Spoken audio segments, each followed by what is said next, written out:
You guys can have a seat.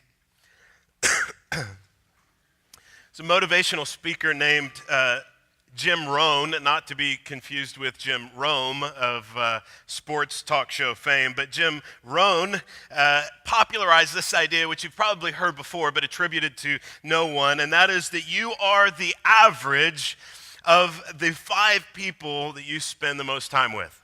You've probably heard that before.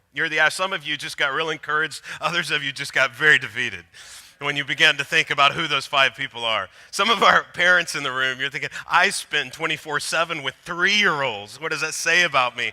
But we could debate the validity of that statement, and we could spend a lot of time deciding whether or not we think that's true. But I think what we would not debate is the power of influence. Influence is powerful.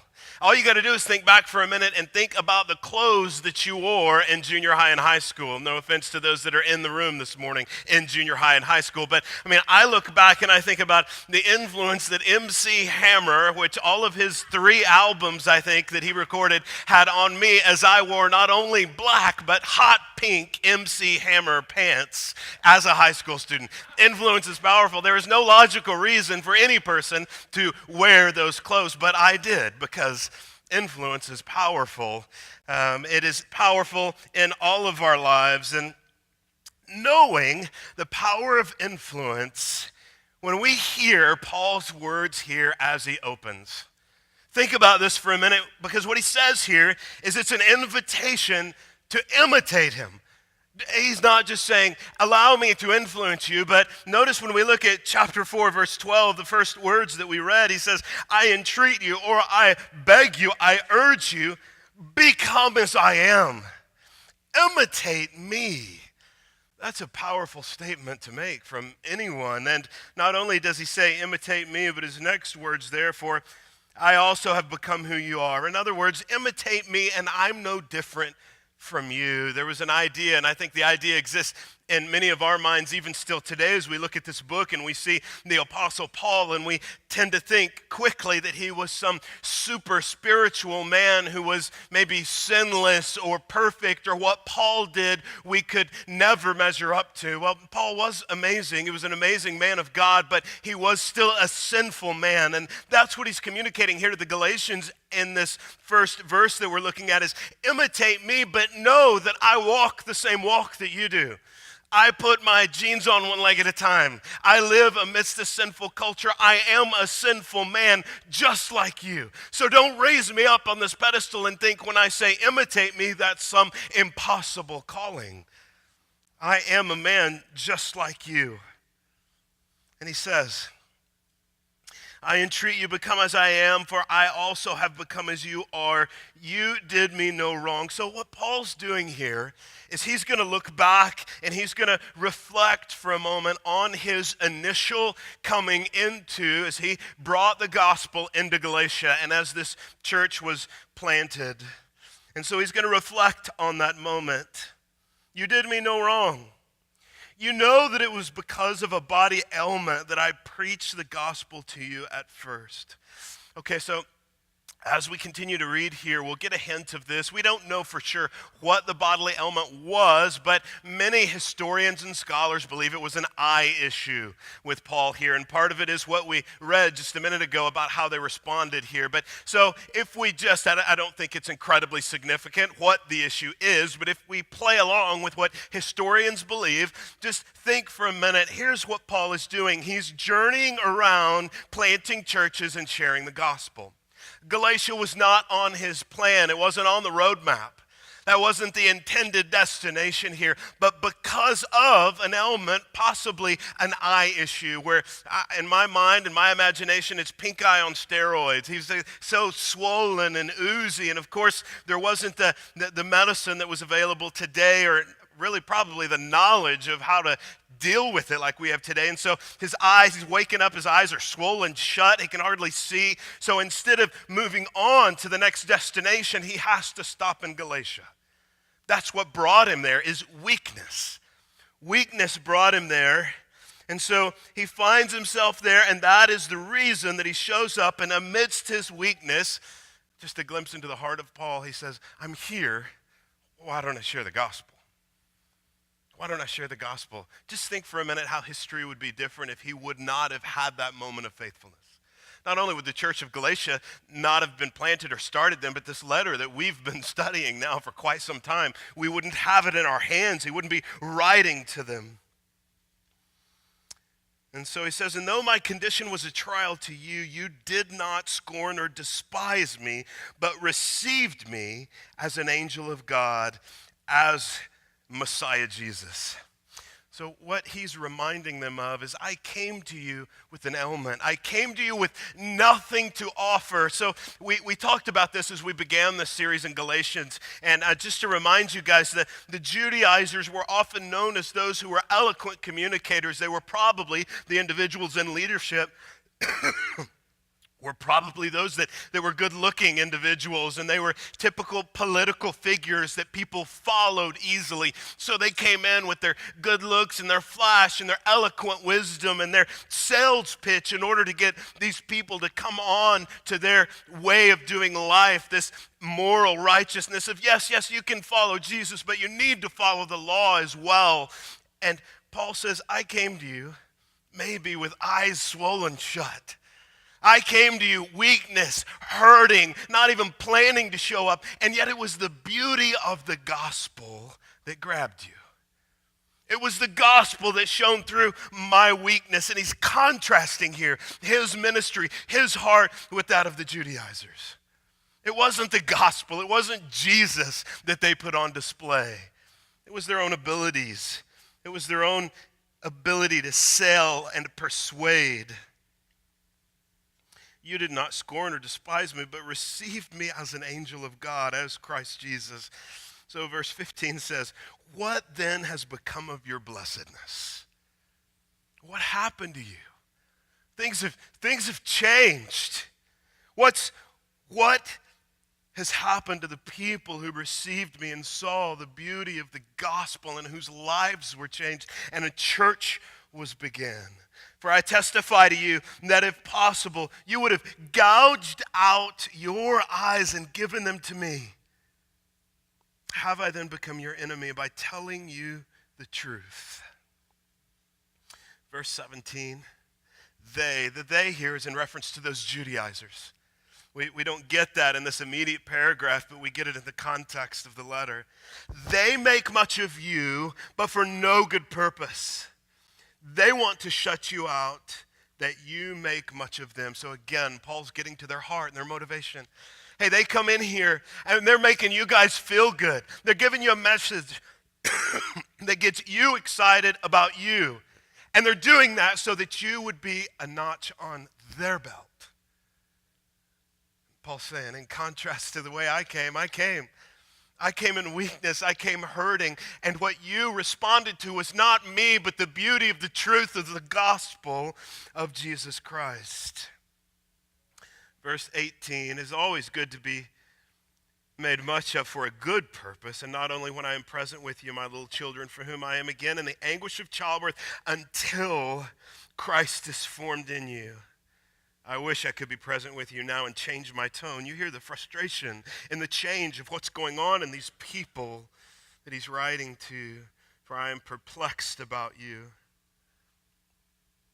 When we look at this paragraph, we could say that the main idea of what Paul's communicating here, we begin with that beginning in verse 12, be imitators of me. And the assumption is, when you read the letter, what Paul is saying is, be imitators of me as I am imitating Christ, right?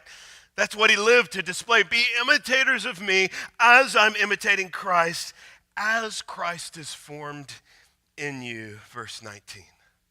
As Christ is formed in you. I remember having a vinyl record. It was the first one honestly, I don't know if it was mine or something I jacked from my parents, but I remember having it and listening to it a lot, and it was Alabama. It was the second record I think they released. I looked it up this week. It was 1981. It was a solid black album. Some of you may remember this.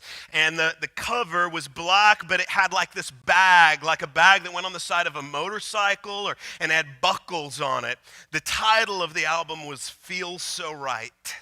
That was the title song. And I remember taking that album and having it, and on my little suitcase Fisher-Price record player, you know, the ones that had the little snap opening that you opened up, and laying that record on it and listening to it over and over and over again, memorizing all of the words of every song that was on that album.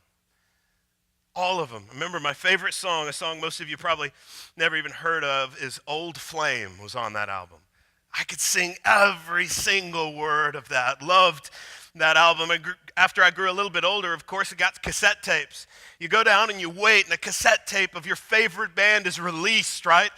And you get it, or I was asking my parents, can we get that? Can you get it for me? You get the cassette tape. And what do? You listen to the whole thing. It was so difficult to stop and listen to one song here or one song there. You knew all of the songs on it, and probably on both sides. If you had a real fancy tape player, it would automatically switch from side A to side B. You didn't have to flip it over. You listen to all of the songs there, but today something different is going on, right, in the music industry. I mean, we listen to a song, we have no idea what album it's on, and half the time we have no idea who it was that recorded the song, because we become fans of initial songs here and there. They're not even released. We buy them individually. The market is so flooded with voices that we don't have a single allegiance to one voice any longer. Our sinfulness leads us to be the same way in our spiritual lives. We no longer, we're taking a little bit here and there, and whoever the next one that comes along, whether it's godly, amazing men, if it's the next John Piper book, or it's the next podcast by Matt Chandler, or if it's the next Tim Keller book, amazing books by amazing men, but our spirituality then becomes to revolve around the next release by these individuals instead of an unyielding allegiance to God and His Word alone. I've got this morning one idea, and then we're going to break that idea down into smaller ideas. But the first idea, we've had projector issues, so if everything's cooperating, I've got these up here for you. And the big idea today is that gospel living is not a seasonal lifestyle, but a constant journey of spiritual formation. Gospel living, it's not a seasonal lifestyle, but a constant journey of spiritual formation. There's an amazing book that I love and I would recommend to anybody, and it's a book written by Eugene Peterson. It's A Long Obedience in the Same Direction is the name of the book. And here's a quote from that book. He says, "There's a great market for religious experience in our world. There is little enthusiasm for the patient acquisition of virtue, little inclination to sign up for a long apprenticeship in what earlier generations called Christian holiness." He's right. We're such an immediate culture, not only in the way that we do life or our drive-thrus or the way that we consume things, but as well in our spirituality. And that's what's going on in Galatia.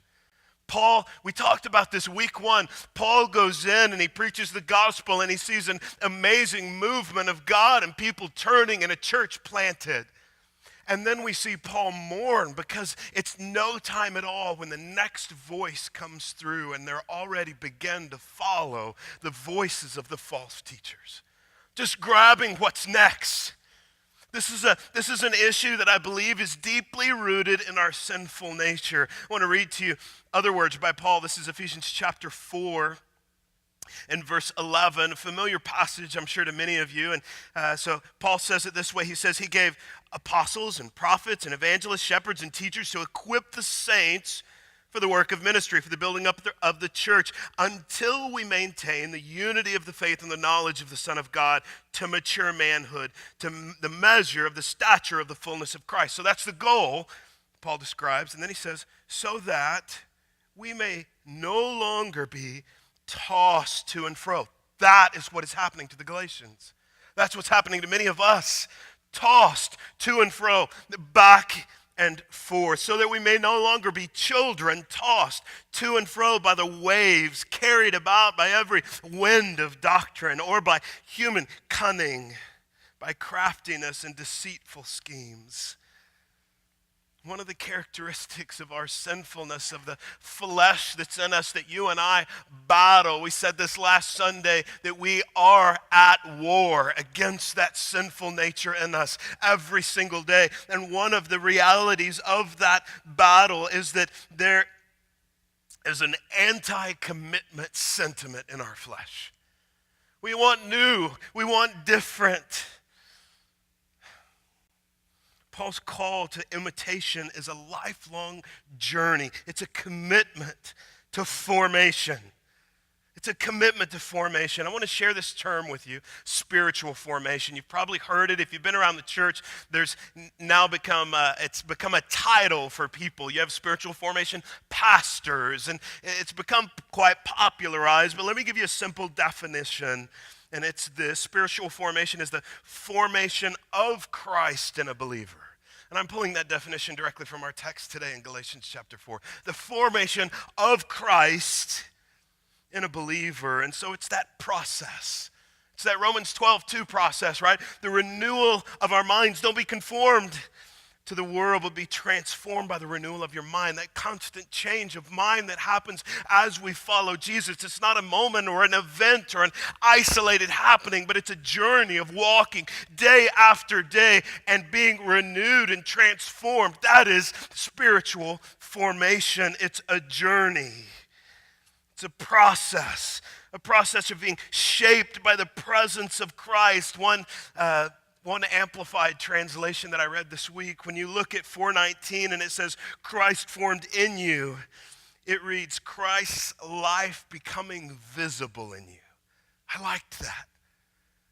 Spiritual formation, Christ's life becoming visible in you, that as you live following Jesus over the long haul, that all of us should have in our minds this ultimate destination of, in our final days, Christ should be so radiantly vivid in us that he is undeniable to those around us.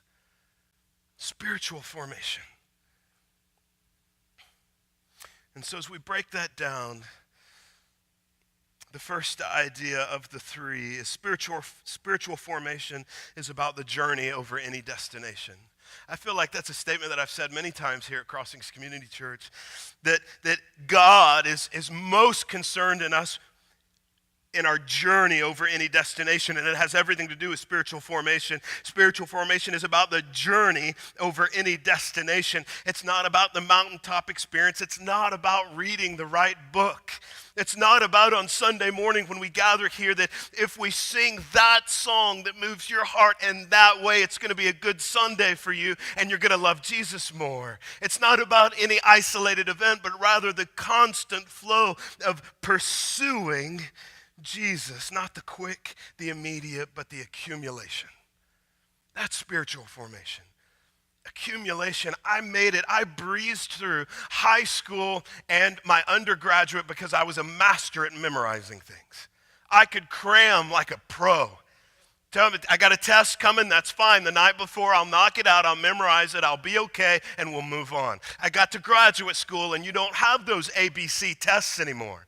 You've got to be able to write papers. You've got to be able to articulate arguments. I had to learn how to learn for the first time.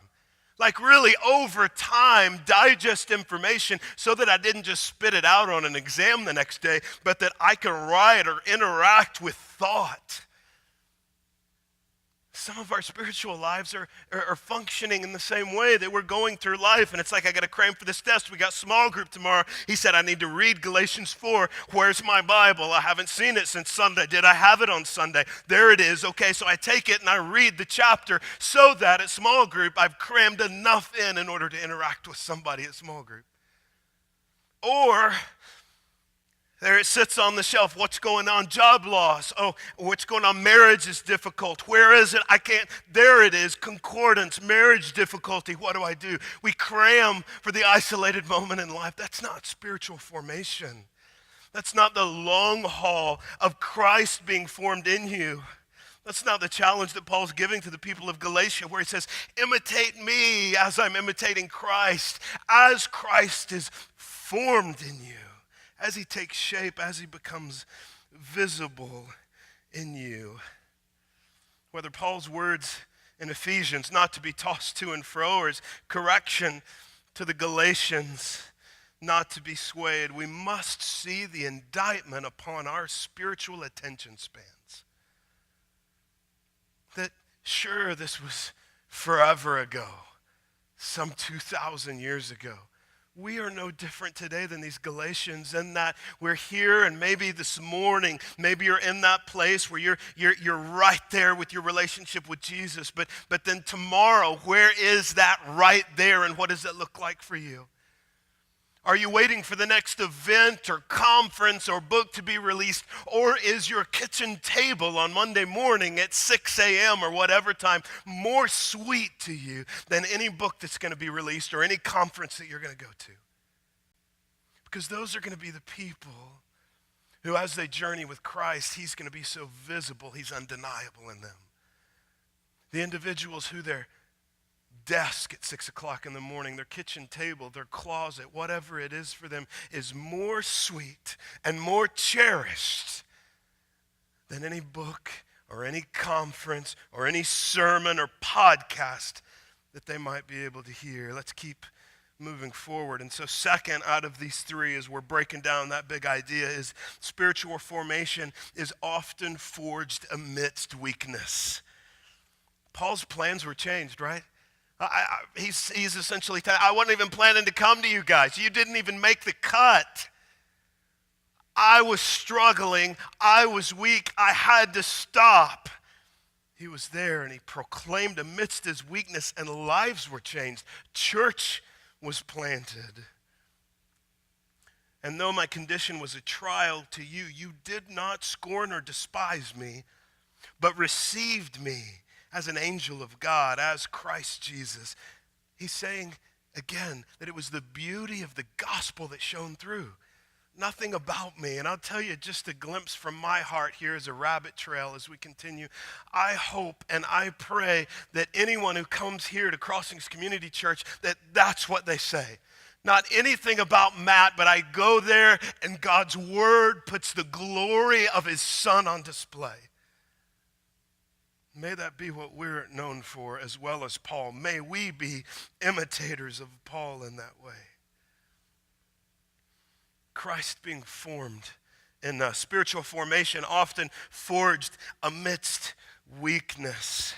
And of course, Paul deals with this when he talks to the people of Corinth, when he says, I didn't come to you with plausible words of wisdom, but I came to you proclaiming Christ. Again, the heart of Paul. Christ being formed in you is not about growing knowledge, but it's about growing dependence. Christ being formed in you, it's not about all of the events, but it's about the constant accumulation of time with him. Christ being formed in you isn't a collection of strengths, but rather a long haul of faithfulness amidst weakness. Paul was weak. Not only do we have this issue that he's bringing up here, and scholars argue back and forth whether or not this is the same as the thorn in his side that he describes. May or may not have been. Whether it was the same issue or not, we know that he was stoned and shipwrecked. God got glory, and people's lives were changed for eternity amidst Paul's weakness. Spiritual formation is often forged amidst weakness. And third, last, spiritual formation emerges out of the death of pride. We talked about the motivation of the Judaizers, right? They came trying to make you feel good. The ultimate end was another notch on their belt. They make much of you, but for no good purpose. They want to shut you out that you make much of them. They wanted to be elevated. They came to be elevated. This was the opposite of what we see in Paul. This was the opposite of Paul's model, the opposite of Paul's message. He showed up hurting, pointing all attention to Messiah, Jesus. Some of you know this, probably most of you don't, and that is you go to the store and you buy an instrument like this one, a guitar, And you go in that place and you see, if you've ever been, it can be maddening because you've got every individual who knows nothing about how to play them, playing them as loud as they possibly can. It will drive you crazy. But all of those beautiful instruments on the wall, and oftentimes you walk into a beautiful room that has just these acoustic guitars on the wall. And if you know the right things to say or the right place to go, you can walk into the room where the most beautiful and the most pricey of these instruments are. But did you know that the worst this instrument will ever sound was the day it's purchased? The worst it will ever sound is the day it's purchased. You see, these instruments need to be able to be played. They sound better. 20 years from now, that guitar will be worth more money because it sounds better than it did the day it was purchased. Unlike a car that immediately you purchase a car, you drive off the lot and its value just pummels, right? You lose thousands of dollars, not on an instrument like this, because it's seasoned over time. It's seasoned by two things. It's seasoned by playing. In other words, the vibration of the strings in there changes the makeup of the wood, and the wood expands and it begins to sound sweeter. And the other thing that changes it is time. Just exposure to air over time changes the cellular makeup of that wood. And so those two things began to take place, and year after year it begins to sound sweeter and better and better. And you know, they've tried making things to shortcut that process. There's a little thing that you can buy that will vibrate the strings without you touching them in order to try to advance that process. You can buy wood that they've tried to put through a process to age it ahead of time. None of those compare. None of those compare to the true time-tested reality of being played, and the time and the air and the sweetness of sound that can happen after 20, 30 years. And I've got not a single one of my children that play an instrument, but I've got some that are going to sound incredible when I die. I pray that someday maybe they catch the bug, because I've got some wonderful instruments that are going to sound beautiful. But you know what? That's so much more important to me than any of those instruments. And that is a life of Christ being formed in me that only takes place through the time and the reality of living life with him and journeying through weakness and putting my own flesh and pride to death day after day, so that Christ becomes visible in me. And that I might say to others and my children, be imitators of me as I imitate Christ, as Christ has become more and more visible in me. My prayer for you as we look at 2018, a new year, I know we're already halfway through January, but maybe instead of the mindset of a great conference this year, or the right book being released, or the great mountaintop experience, maybe this year in 2018, might we be a people who our kitchen table at 6 a.m. in the morning is the most cherished place and moment of our lives, because day after day after day, Christ is becoming visible in us. I invite you to bow your head and close your eyes with me.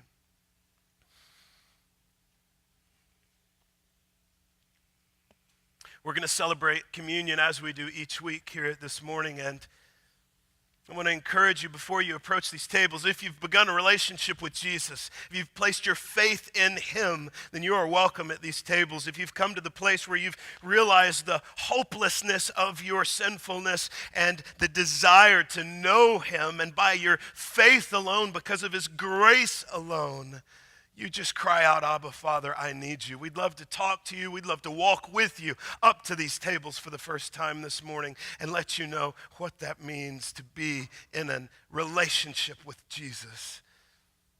And others of you in here, maybe just the moment in the presence of God before you hop up and run to these tables, responding to his word, responding to the move of his Spirit.